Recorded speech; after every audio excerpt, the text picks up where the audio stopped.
Selamat pagi, bagaimana kabar jemaat sekalian? Kiranya dalam penyertaan Tuhan memberikan kesehatan bagi kita semua.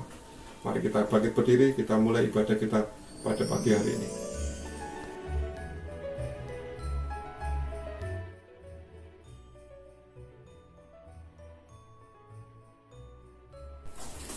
Ibadah kita pada hari ini dimulai dalam nama Allah Bapa, Allah Putra, dan Roh Kudus. Amin. Bersyukurlah kepada Tuhan, panggillah namanya. Perkenalkanlah perbuatannya di antara bangsa-bangsa. Bernyanyilah baginya, bermasuklah baginya. Percakapkanlah segala perbuatan yang ajaib. Bermegahlah di dalam namanya yang kudus, biarlah bersukacita orang-orang yang mencari Tuhan. Mari kita pujikan pujian ajaib Tuhan.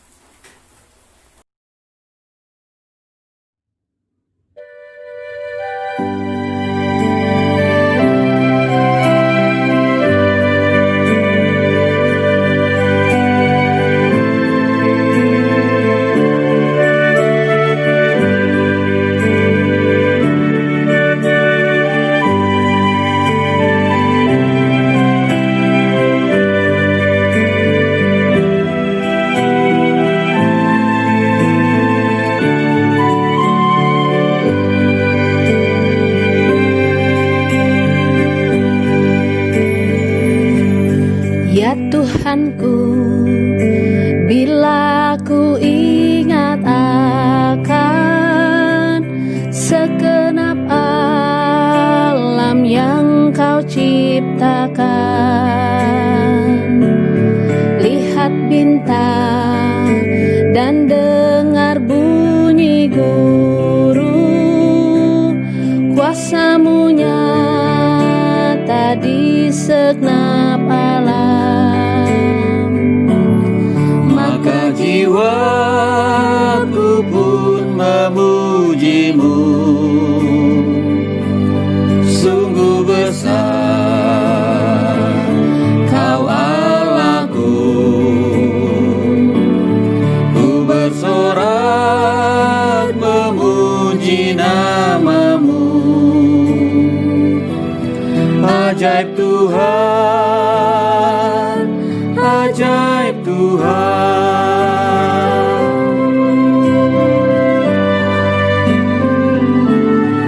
Tuhan tidak menolak siksa salib yang tersedia bagi yang berdosa. Dengan rela menanggung hukumanku, tumpahkan darah hapus dosaku. Maka jiwaku pun memuji-Mu, sungguh besar Kau Allahku. Ku bersorak memuji nama-Mu. Ajaib Tuhan, ajaib Tuhan. Maka jiwaku pun memuji-Mu, sungguh besar Kau Allahku. Ku bersorak memuji nama-Mu. Ajaib Tuhan, ajaib Tuhan. Ajaib Tuhan, ajaib Tuhan.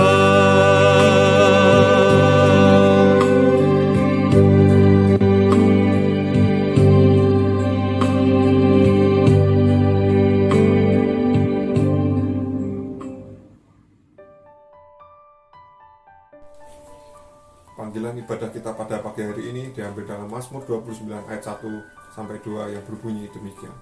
Kepada Tuhan, hai penghuni surgawi, kepada Tuhan sajalah kemuliaan dan kekuatan. Berilah kepada Tuhan kemuliaan namanya. Sujudlah kepada Tuhan dengan berhiaskan kekudusan. Bersihkanlah aku seluruhnya dari kesalahanku, dan tahirkanlah aku dari dosaku. Sebab aku sendiri sadar akan pelanggaranku. Aku senantiasa bergumul dengan dosaku. Mari kita pujikan pujian seputih bulu domba, dan doa pengakuan dosa akan dipimpin oleh Evangelis Yohanes Handoko.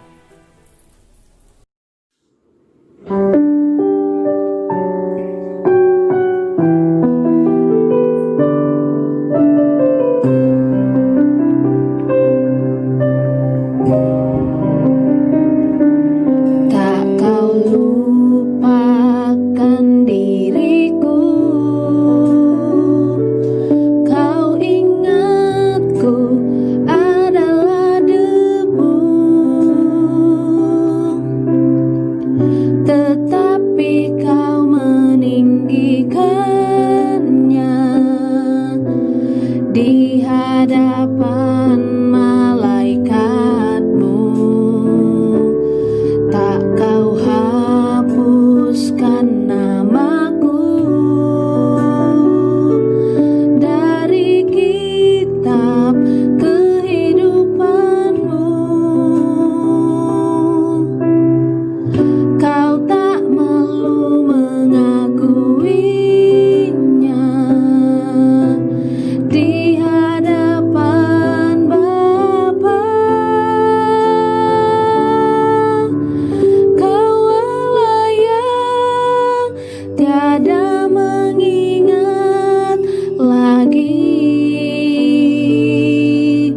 segala kesalahanku yang telah Engkau ampuni.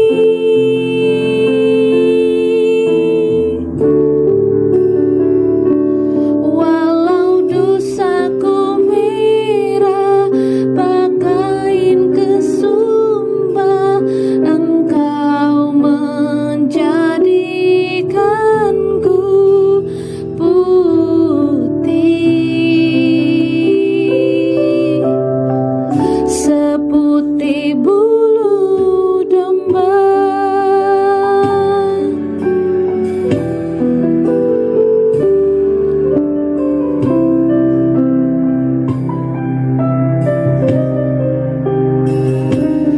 Tak kau lupakan diriku,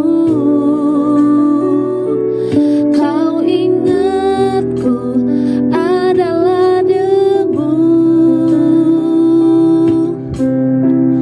tetapi kau meninggikannya di hadapan malaikatmu. Tak kau hapuskan namaku dari kitab kehidupanmu. Kau tak malu mengakuinya di hadapan Bapa. Kau Allah yang tiada mengingat lagi segala kesalahanku yang telah Engkau ampuni.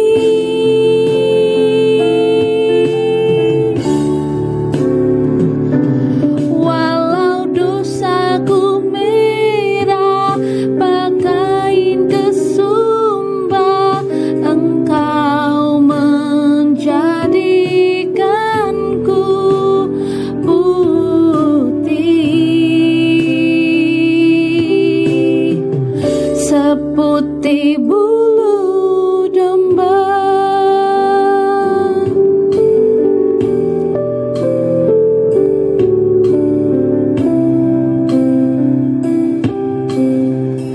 Seputih bulu domba.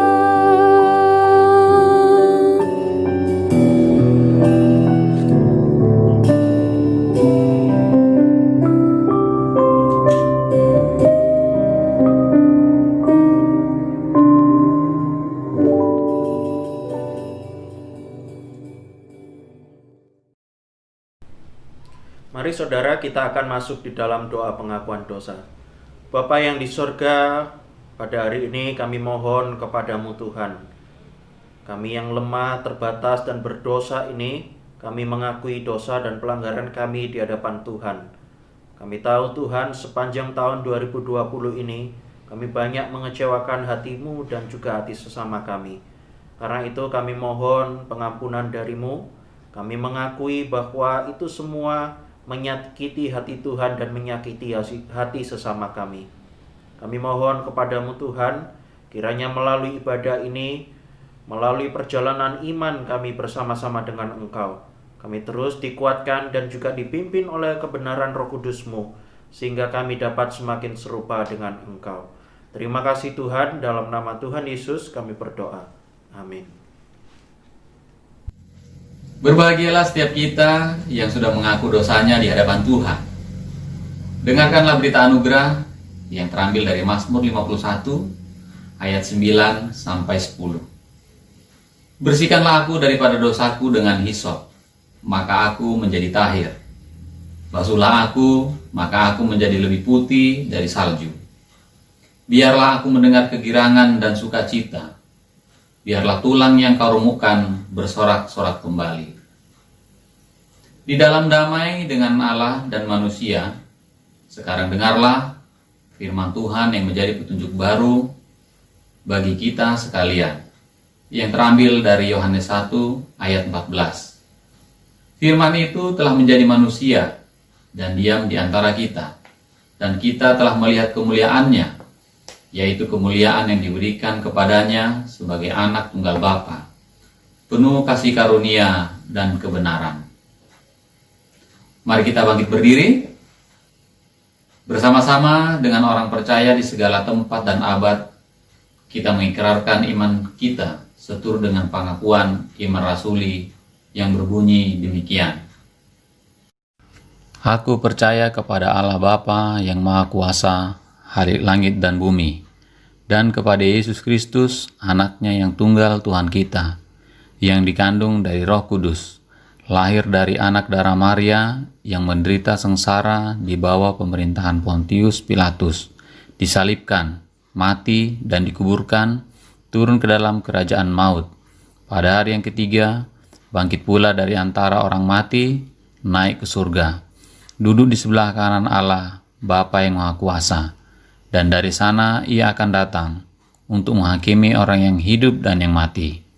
Aku percaya kepada Roh Kudus, gereja yang kudus dan am, persekutuan orang kudus, pengampunan dosa, kebangkitan tubuh, dan hidup yang kekal. Amin. Jemaat dipersilakan duduk. Ia telah ada di dalam dunia dan dunia dijadikan olehnya, tetapi dunia tidak mengenalnya. Ia datang kepada milik kepunyaannya, tetapi orang-orang kepunyaannya itu tidak menerimanya. Tetapi semua orang yang menerimanya diberinya kuasa supaya menjadi anak-anak Allah, yaitu mereka yang percaya dalam namanya. Kita akan mendengarkan kebenaran firman Tuhan yang disampaikan oleh Evangelis Yohanes Handoko. Namun sebelumnya kita naikkan pujian Firman Jadi Manusia.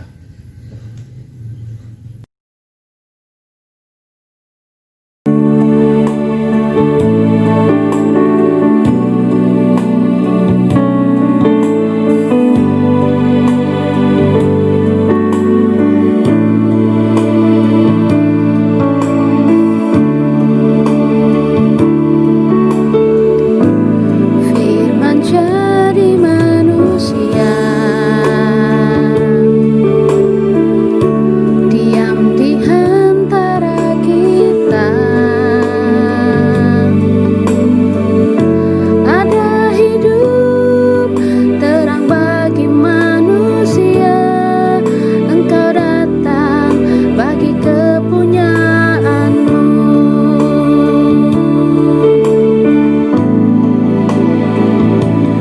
Yesus, Kaulah juru selamatku.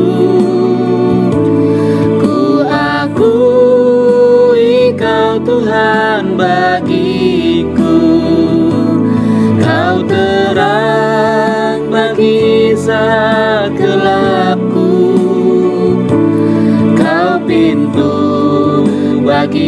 setiap jalan. Firman jadi manusia, diam di antara kita. Ada hidup terang bagi manusia, Engkau datang bagi kepunyaanmu.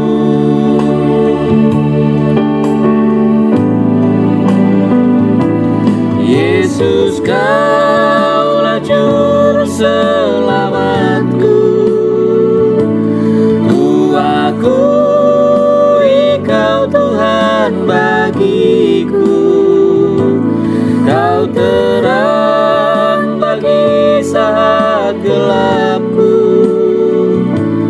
Kau pintu bagi setiap jalan. Yesus, Kaulah juru selamatku. Ku akui Kau Tuhan bagiku. Kau terang bagi saat gelapku. Kau pintu bagi setiap jalan.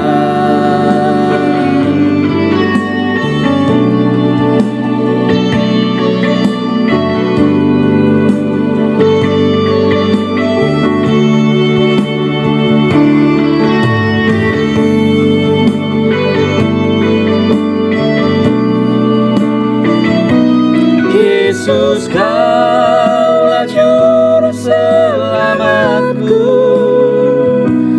Ku akui Kau Tuhan bagiku. Kau terang bagi saat gelapku. Kau pintu bagi setiap jalan. Kau pintu bagi setiap jalan. Kau pintu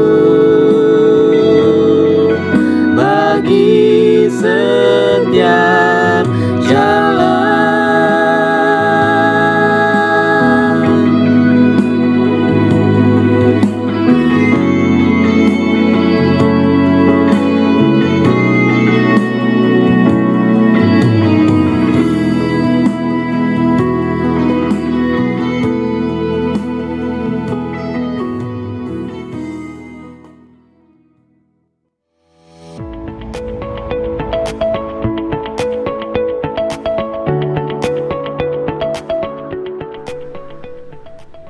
Shalom jemaat semuanya, mari bersama kita bersyukur kepada Tuhan kalau kita kembali diberikan kesempatan di dalam minggu yang terakhir tahun 2020 ini. Kita akan merenungkan satu bagian firman Tuhan, firman menjadi manusia. Terlebih dahulu mari kita berdoa. Bapa yang di sorga, bersyukur untuk setiap pemeliharaan dan juga pimpinan-Mu bagi setiap kami, sehingga kami boleh memasuki minggu yang terakhir di tahun 2020 ini. Kami mengetahui Tuhan, ada begitu banyak pergumulan maupun juga kesulitan yang sering kami hadapi. Tapi itu biarlah tidak membuat kami surut iman kami, tetapi biarlah kami dapat tetap bersandar hanya kepadamu saja. Firman-Mu inilah yang memberikan kami kekuatan dan juga penghiburan, sehingga kami tetap dapat beriman, kami tetap bersandar hanya kepadamu saja. Tolonglah kami Tuhan yang sebentar akan mendengarkan firman-Mu, kiranya melalui firman yang hidup ini, iman kami boleh dikuatkan, sehingga kami dapat terus maju melalui pimpinan-Mu saja. Tolonglah dengan Roh Kudus-Mu Tuhan, setiap kami, baik saya yang menyampaikan, juga jemaat-jemaat yang mendengarkan, kiranya Engkau yang memberikan kami konsentrasi untuk kami dapat mendengarkan bahkan melakukan dalam kehidupan kami. Dalam nama Tuhan Yesus kami berdoa. Amin. Mari saudara, kita akan buka satu bagian firman Tuhan. Firman menjadi manusia. Mari kita membuka Yohanes pasal 1 ayat 10 sampai 18. Yohanes pasal 1 ayat 10 sampai 18. Kalau sudah menemukan, saya membacakan bagi kita semuanya. Ia telah ada di dalam dunia dan dunia dijadikan olehnya, tetapi dunia tidak mengenalnya. Ia datang kepada milik kepunyaannya, tetapi orang-orang kepunyaannya itu tidak menerimanya. Tetapi semua orang yang menerimanya diberinya kuasa supaya menjadi anak-anak Allah, yaitu mereka yang percaya dalam namanya. Orang-orang yang diperanakan bukan dari darah atau dari daging, bukan pula secara jasmani oleh keinginan seorang laki-laki, melainkan dari Allah. Firman itu telah menjadi manusia dan diam di antara kita, dan kita telah melihat kemuliaannya, yaitu kemuliaan yang diberikan kepadanya sebagai anak tunggal Bapa, penuh kasih karunia dan kebenaran. Yohanes memberi kesaksian tentang dia dan berseru, katanya, "Inilah dia yang kumaksudkan ketika aku berkata, kemudian daripadaku akan datang dia yang telah mendahului aku, sebab dia telah ada sebelum aku." Karena dari kepenuhannya kita semua telah menerima kasih karunia demi kasih karunia. Sebab hukum Taurat diberikan oleh Musa, tetapi kasih karunia dan kebenaran datang oleh Yesus Kristus. Tidak seorang pun yang pernah melihat Allah, tetapi anak tunggal Allah yang ada di pangkuan Bapa, dialah yang menyatakannya. Beberapa tahun yang lalu ada sebuah berita yang menceritakan tentang seorang anak remaja, kira-kira usianya 16 sampai 17 tahun. Apa yang dilakukan oleh remaja ini sudah memberikan kesusahan kepada orang tuanya. Jadi ternyata yang dilakukan oleh remaja ini adalah dia menipu orang tuanya. Setelah dicari oleh polisi dan akhirnya ketemu, maka yang dilakukan oleh polisi adalah menginterogasi anak ini. Kenapa kamu rela menipu orang tuamu?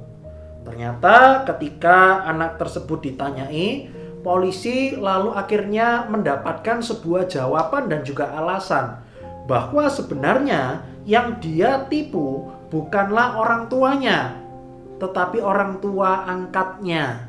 Jadi ternyata dia juga melanjutkan ceritanya bahwa sebenarnya yang dia tipu ini adalah orang tua angkatnya. Dia ini adalah anak adopsi dari keluarga tersebut. Dia cerita kalau beberapa tahun yang lalu ketika dia usia 5 tahun, dia itu hidup di dalam sebuah keluarga, yaitu keluarga aslinya. Itu adalah keluarga yang sangat buruk perilakunya. Mereka, keluarga aslinya, bukan cuma orang yang miskin, tetapi orang-orang yang jahat. Papa remaja tersebut ini, papa aslinya adalah seorang preman yang seringkali berbuat onar di sana dan juga di sini. Mamanya pun juga, ibunya pun juga adalah orang yang jahat. Seringkali dia bekerja, dia nitipkan anaknya ini ke rumah tetangganya. Nanti malam pulang, diambil, lalu besok dititipkan lagi dan sebagainya. Seringkali pun juga tetangganya yang dititipkan anak ini tidak diberikan uang untuk dapat memberikan makanan untuk anaknya ini.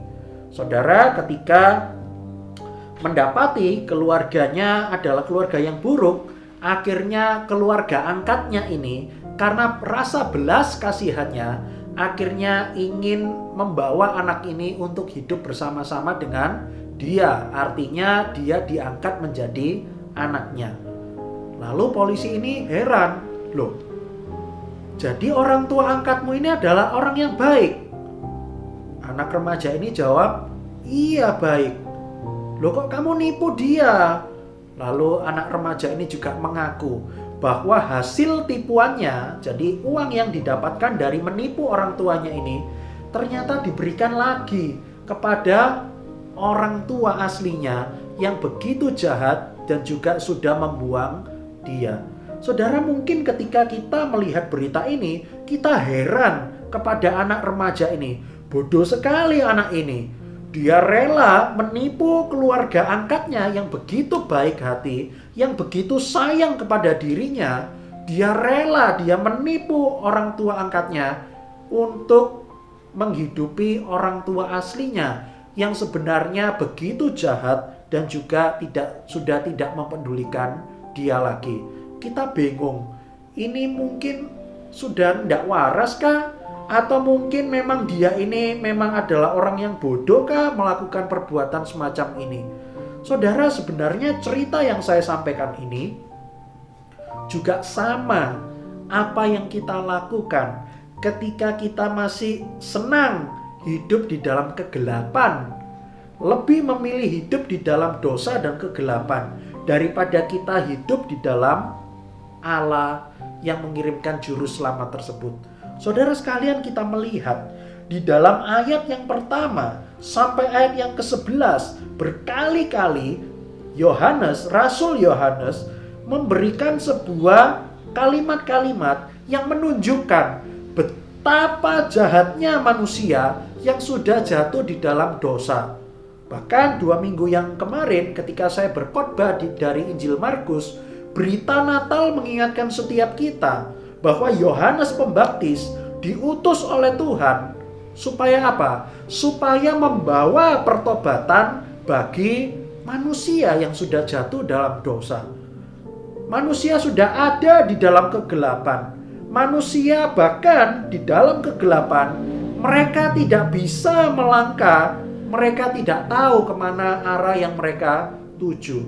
Dan di dalam kegelapan inilah ada kebaikan Tuhan yang disediakan bagi setiap kita. Apa itu?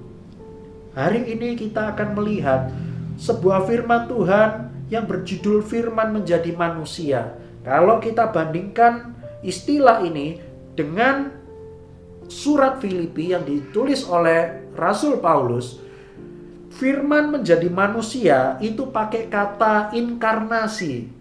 Dan inilah bukti kebaikan Tuhan bagi setiap kita. Sebenarnya ketika kita hidup di dalam dosa, manusia lebih senang hidup di dalam kegelapan daripada hidup di dalam terang. Allah tahu bahwa manusia melalui upayanya sendiri tidak akan mungkin bisa lebih memilih Allah daripada memilih dosa. Tidak mungkin. Manusia pasti dengan natur berdosanya pasti menikmati kok hidup dalam dosa. Allah tahu kelemahan manusia. Karena itu Tuhan Allah mengirimkan Yesus Kristus bagi setiap kita.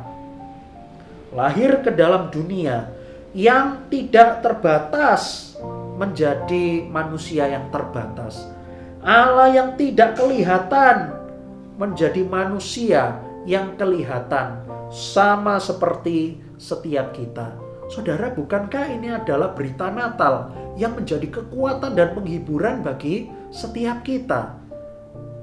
Tetapi justru yang mengagetkan setiap kita, apa itu? Ternyata dicatat di dalam ayat 10 dan ayat 11, ternyata dikatakan bahwa dunia tidak mengenalnya. Dunia diciptakan olehnya, dunia dijadikan oleh dia, tetapi dikatakan dunia tidak mengenal dia. Betapa kagetnya setiap kita. Bahkan dilanjutkan di dalam ayat yang ke-11. Di situ dikatakan, ia datang kepada milik kepunyaannya, tetapi orang-orang kepunyaannya, di situ dikatakan apa? Tidak menerimanya. Bahkan kalau kita melanjutkan di dalam pasal 3 ayat 19, ternyata Yohanes itu mendapati bahwa manusia yang sudah jatuh dalam dosa, mereka itu betul-betul lebih menyukai hidup dalam kegelapan, hidup dalam kejahatan, daripada hidup bersama terang tersebut. Saudara sekalian, betul-betul dikatakan bahwa dunia tidak mengenal dan tidak menerima Yesus. Mengagetkan setiap kita ketika Allah rela mengirimkan Yesus, wujudnya manusia sama seperti kita. Harapannya apa? Harapannya manusia bisa kenal. Oh, Allah yang dulu tidak terbatas sekarang bisa serupa dengan setiap kita. Kita bisa kenal karena apa? Kita bisa bercakap-cakap, kita bisa mendengar, kita bisa melihat Yesus Kristus tersebut. Tetapi justru yang dipilih oleh manusia adalah dia tidak mengenal, bahkan menolak Yesus Kristus, sang jalan pendamaian tersebut. Manusia lebih menyukai, lebih mengenal kegelapannya daripada lebih mengenal Tuhan, sang terang tersebut. Ketika saya SMA, seorang teman saya cerita kepada saya, "Yo, ini di sebuah jam istirahat sekolah, ketika kami makan di kantin, dia cerita, yo, beberapa waktu ini saya kok merasa bersalah ya." Loh, apa oh? Salah kepada saya? Enggak, salah kepada papa. Jadi dia cerita, kalau selama beberapa hari dan juga beberapa minggu ini, dia itu bilang begini kepada papanya, "Pa, sekarang kalau antar saya ke sekolah, saya enggak mau ya diturunkan di gerbang sekolah. Nanti kalau siang pulang sekolah, papa jangan jemput saya di depan gerbang sekolah ya."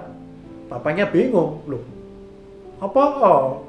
Kan enggak apa-apa, wong teman-temanmu juga kalau diantar papanya, diantar sopirnya juga di depan gerbang sekolah kok. Satpamnya juga boleh kok mengizinkan, enggak apa-apa, memang itu kan wilayah sekolah." Lalu teman saya ini bilang, "Sudahlah Pak, pokoknya turuti saja. Kalau antar saya dan juga jemput saya, nanti jangan di gerbang sekolah, tapi agak jauh, mungkin nanti sekitar 100 meter, nanti enggak apa-apa, saya jalan saja." Waktu itu papanya, "Ya sudahlah, enggak apa-apa, pokoknya turuti dulu perkataan anaknya ini."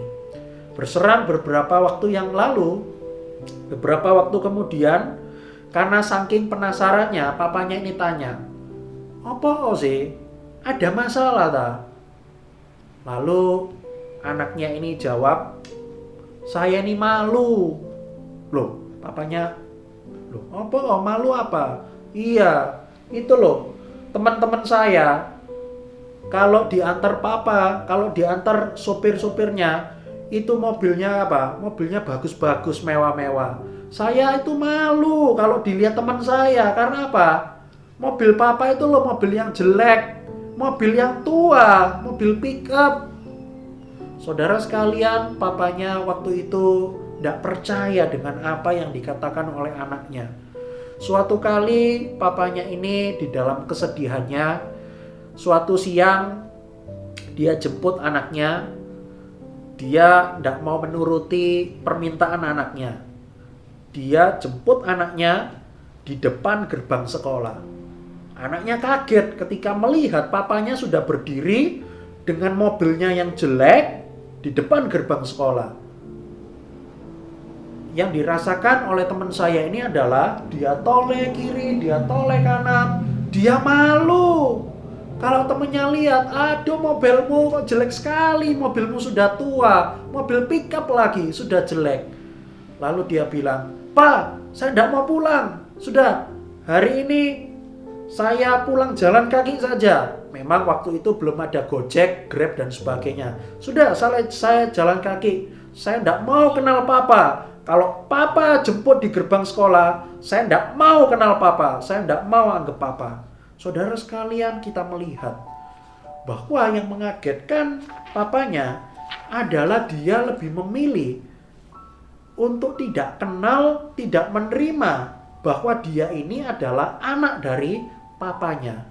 Saudara, yang saya dengarkan dari ceritanya ini, saya kaget saudara. Waduh, kok kamu jahat gitu ya kepada papamu gitu ya. Tetapi saudara sekalian, ketika saya menilai teman saya ini jahat, sebenarnya apa yang dilakukan oleh teman saya itu masih tidak seberapa kalau dibandingkan dengan apa yang dilakukan oleh manusia ketika memilih tidak kenal, bahkan tidak menerima Allah. Karena apa? Kalau teman saya mengatakan, "Pak, aku tidak mau kenal papa." kalau jemputnya di depan gerbang sekolah, itu alasannya apa? Kan cuma pura-pura, ada alasannya supaya saya tidak malu. Kan itu tidak berarti bahwa teman saya betul-betul tidak kenal. Oh, kamu siapa? Kan tidak mungkin. Tetap dia kenal, tetapi dia lebih memilih tidak mengenal atau tidak menerima papanya. Tetapi apa yang dilakukan oleh manusia seperti yang tercatat di dalam Injil Yohanes ini, itu bukanlah sebuah hal yang pura-pura. Ketika mereka tidak kenal Tuhan, mereka tidak menerima Tuhan, sungguh-sungguh itulah yang terjadi dalam kehidupan mereka. Mereka lebih mengenal dosa dan kejahatan mereka daripada lebih kenal Tuhan sebagai Mesias dan Juru Selamat bagi setiap mereka. Kejahatan dan dosa mereka itu sudah menutup mata mereka, sehingga walaupun terang itu sudah datang, mata mereka ini masih tertutup. Karena itu dia tidak bisa melihat terang yang besar yang sudah datang untuk disediakan bagi setiap mereka. Saudara sekalian, Tuhan sudah mengirimkan jalan pendamaian, tetapi lagi-lagi karena manusia jatuh di dalam dosa, manusia tidak mungkin bisa mengingini Allah. Keinginan manusia hanyalah berdosa, dan sebagainya. Lalu dengan keadaan seperti ini, apakah betul masih ada harapan bagi manusia?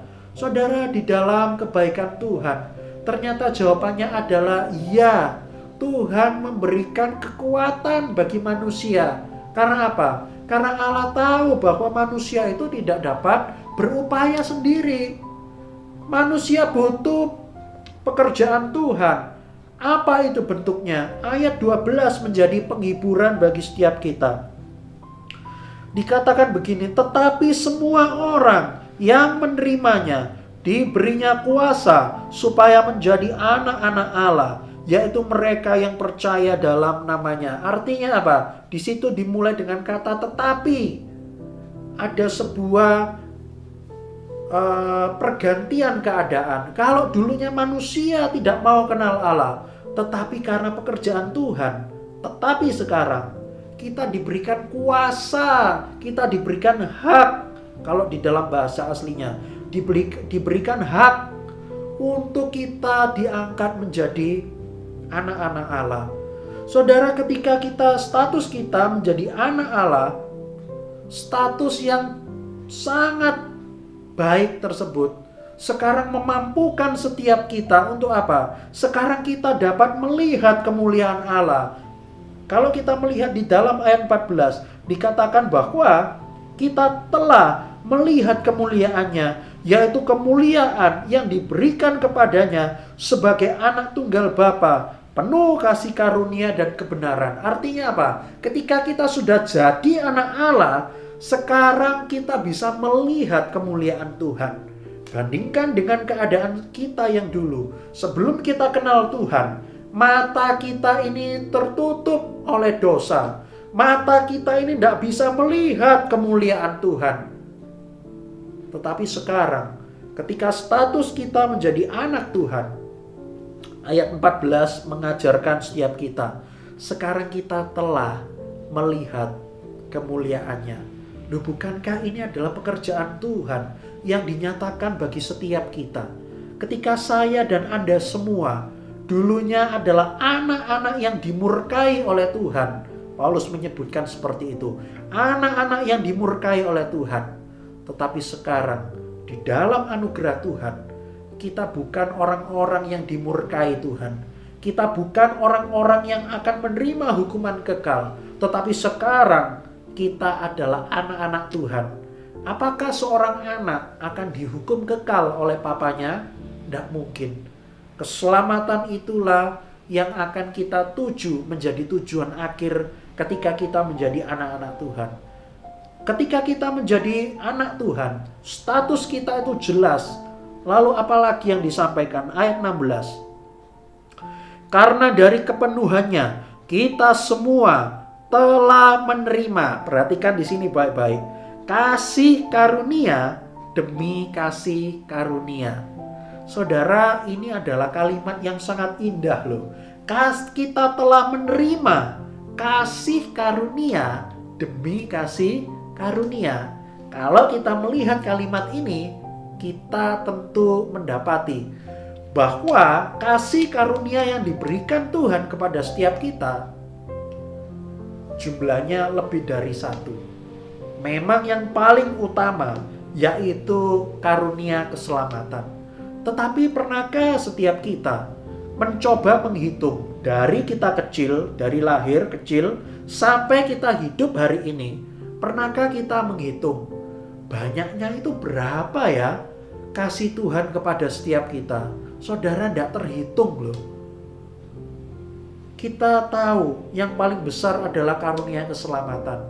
Tetapi kasih karunia demi kasih karunia kita tidak bisa ngitung. Karena apa? Karena saking banyaknya apa yang diberikan Tuhan kepada setiap kita.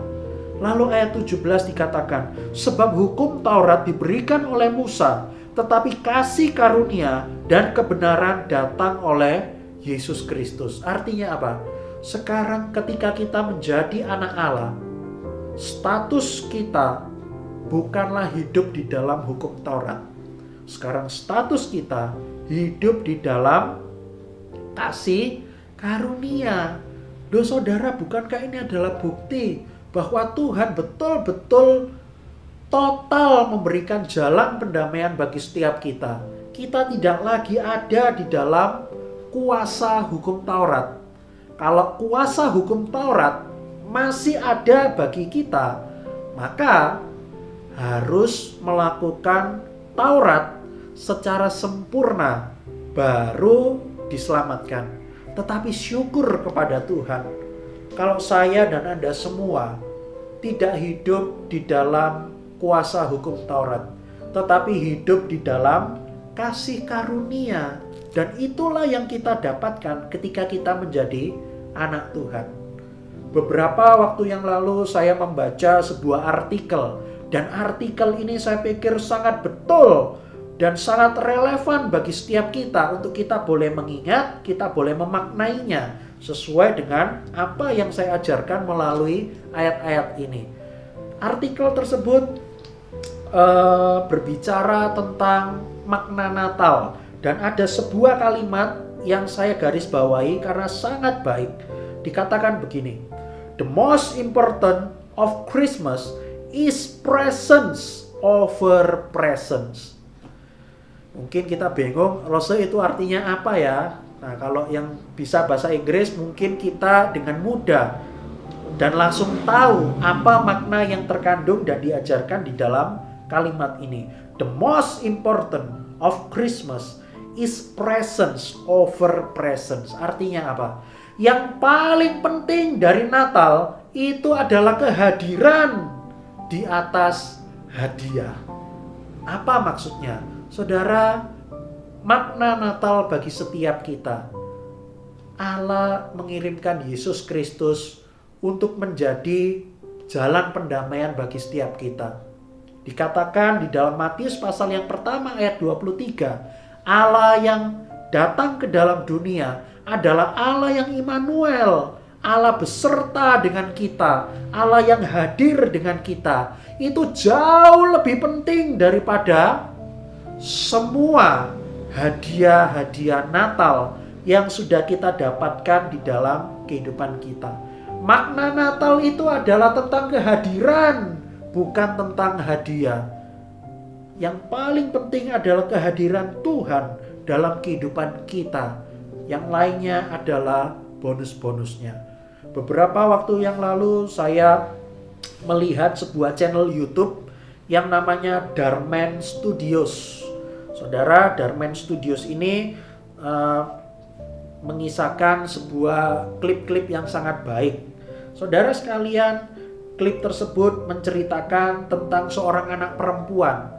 Meskipun orang tuanya adalah orang tua yang kaya, orang tuanya menyediakan banyak hadiah untuk diberikan kepada anaknya ketika hari Natal, tetapi anak perempuannya ini lebih memilih bahwa orang tuanya, khususnya papanya yang diceritakan dalam video tersebut, papanya hadir ketika hari Natal tiba. Dia sudah tidak peduli lagi Papanya mau ngasih hadiah ini, mau ngasih hadiah itu, hadiah yang mahal, hadiah yang baik dan sebagainya. Tidak peduli lagi. Dia mau papanya hadir bersama-sama dengan dia menghabiskan malam Natal dan juga hari Natal.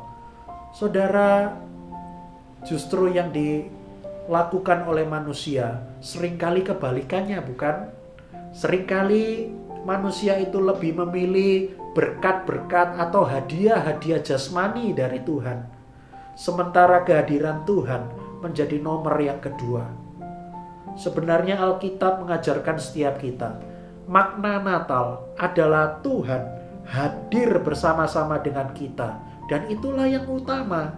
Sementara hadiah-hadiah jasmani, berkat-berkat jasmani dan sebagainya, itu adalah bonus, itu adalah tambahan ketika kita boleh mengenal Tuhan, kita menjadi anak Tuhan. Saudara, makna Natal bagi setiap kita adalah Tuhan hadir bagi setiap kita. Ketika firman menjadi manusia, firman menjadi manusia itulah yang bisa kita kenal. Sebelumnya kita tidak kenal siapa itu Allah. Tetapi ketika Allah menyatakan diri menjadi wujud manusia, pada saat itulah kita bisa mengenal Tuhan. Saudara, Immanuel, Allah beserta dengan kita. Dan konsep Allah beserta dengan kita inilah inkarnasi, firman menjadi manusia. Hal inilah yang memberikan setiap kita kekuatan di dalam menjalani kehidupan ini. Saya tahu di dalam kehidupan kita ini banyak sekali mengalami pergumulan dan juga permasalahan. Apalagi kita menjalani tahun 2020 penuh penderitaan, penuh dengan masalah dan sebagainya. Mungkin masalah setiap kita tidak terselesaikan, tetapi ketika kita bisa melihat, mengimani firman Tuhan ini, Allah beserta dengan kita, itu cukup bagi setiap kita. Itu cukup memberikan kekuatan, memberikan penghiburan bagi setiap kita. Dan itulah keunikan agama Kristen dibandingkan dengan agama lain. Allah hadir beserta dengan kita. Ketika agama atau ajaran lain mengajarkan manusia yang mencari Allah, tetapi agama Kristen satu-satunya yang mengajarkan Allah yang mencari manusia. Dan Allah diam di antara kita. Itu yang dikatakan di dalam ayat 14. Allah diam di antara kita. Allah tinggal bersama-sama dengan kita. Allah berserta dengan kita. Walaupun hidup kita penuh dengan banyak persoalan dan permasalahan. Meskipun kita tidak tahu kapan ini bisa selesai dan sebagainya. Tetapi ketika kita melihat Allah beserta dengan kita, itu cukup membawa kita untuk kita boleh menerima penghiburan dan juga kekuatan dari Tuhan. Walaupun masalah tidak terselesaikan, kita tidak tahu kapan ini bisa selesai dan bisa teratasi. Tetapi karena Tuhan beserta dengan kita menjadi manusia, itulah yang menjadi penghiburan dan kekuatan bagi setiap kita. Sehingga kita boleh hidup, kita penuh hidup dengan sukacita, kita hidup penuh dengan damai. Dan itulah makna Natal yang sesungguhnya. Amin. Tuhan memberkati kita semuanya.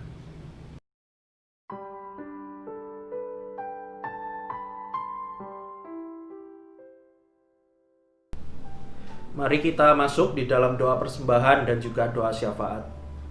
Bapa yang di sorga, syukur kami naikkan kepadamu Tuhan.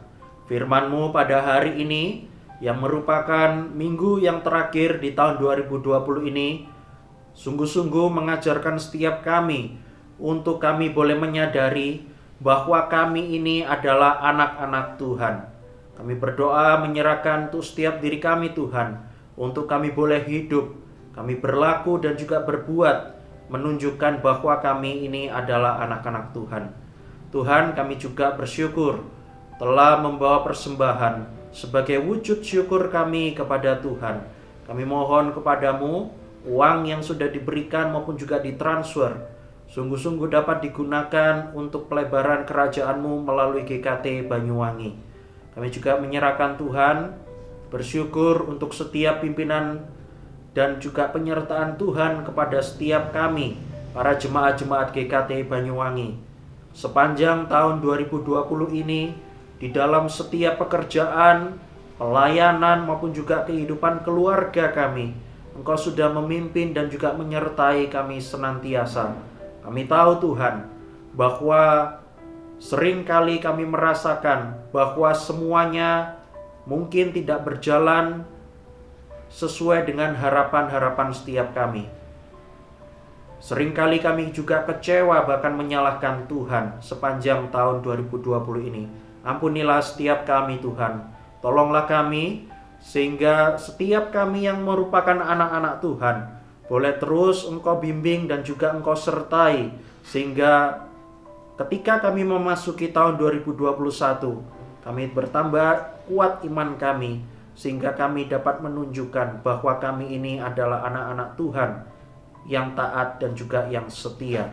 Tuhan, kami juga menyerahkan untuk besok dan juga hari Selasa akan diadakan SAL, Sekolah Alkitab Liburan secara online, yang akan diselenggarakan oleh Departemen Anak Sinode GKT. Kami menyerahkan Tuhan untuk penginjil Michael Sander sebagai pembicara untuk anak-anak.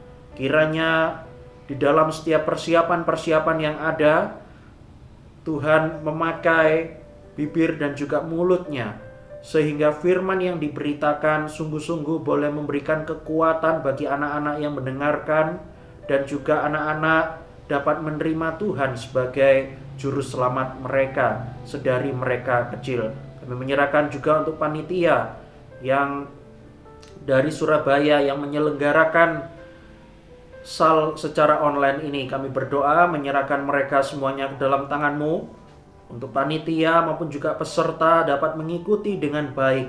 Berkati dan pakai untuk setiap peralatan yang ada, bahkan juga untuk sinyal internet yang digunakan oleh para peserta. Kiranya semuanya dapat Engkau hindarkan dari segala gangguan yang menghalangi anak-anak untuk mendengarkan firman-Mu. Terima kasih ya Tuhan, inilah setiap doa kami. Dalam nama Tuhan Yesus kami berdoa. Amin. Warta Jemaat. Jadwal kegiatan sepekan dapat dilihat di grup WhatsApp GKT Banyuwangi. Persembahan dan persepuluhan dapat ditransfer ke rekening gereja BCA 18033339922 atas nama Sinode Gereja Kristus Tuhan, atau dapat menghubungi majelis. Sekian warta, Tuhan memberkati. Mari kita bangkit berdiri. Kita kembalikan segala kemuliaan hanya bagi Allah Tritunggal. Kita pujikan doksologi berkat oleh Evangelis Yohanes Handoko, ditutup dengan Amin Song.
Mari saudara sekalian, kita mengingat firman Tuhan yang sudah diberitakan pada hari ini, mengingatkan dan mengajarkan setiap kita bahwa kita adalah anak-anak Tuhan. Mari kita menerima berkat-Nya. Kiranya kasih karunia dari Allah Bapa, keselamatan melalui Yesus Kristus, penghiburan, kekuatan, dan pemeliharaan dari Roh Kudus menyertai setiap kita dari sekarang sampai Kristus datang kembali. Amin.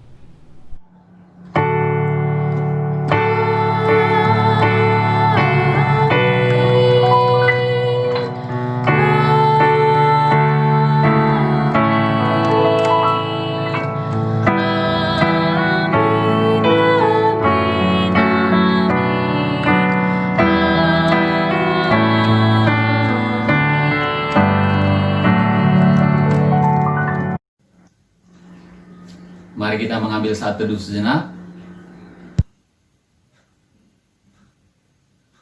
Ibadah kita selesai, Tuhan Yesus memberkati.